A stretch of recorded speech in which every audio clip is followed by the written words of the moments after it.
So without any further ado, let me introduce who I hope will be the next member for Batman, Alex Bhathal. Alex. Thank you, Richard. Hello, everyone. Look, I'm hugely proud to be standing here today as the Greens candidate for the by-election coming up in Batman.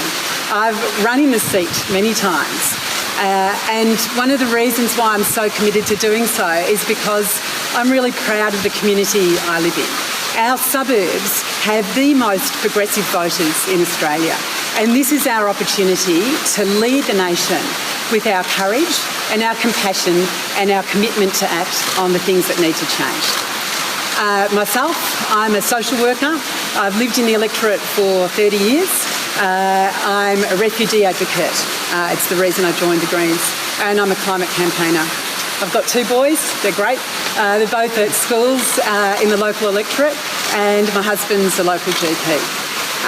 The reason I've stayed living in the same house for 20 years and living in the electorate for over 30 is because I love my community, and as I said, we are proven to be the most progressive voters in Australia, and the Greens will represent this community.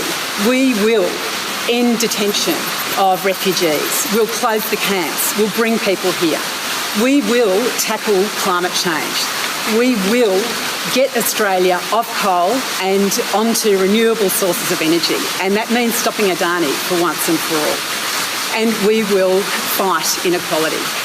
To me, as a social worker and as a decent Melburnian, it is an outrage that people are forced to live and sleep on the streets of Melbourne. I cannot believe it's gotten to that. The Greens, as I said, are committed to fighting inequality. We will act to end the housing affordability crisis that's facing our nation. We'll protect renters' rights, and we will put the power grid back into public ownership where it belongs. I'm going to be a strong independent voice for our suburbs. You can count on me to vote for what I believe in and what our community expects. This by-election is going to be tough. It's going to be a really tight contest. But the Greens are ready. We've got hundreds of local volunteers ready to go, and we are going to be unstoppable.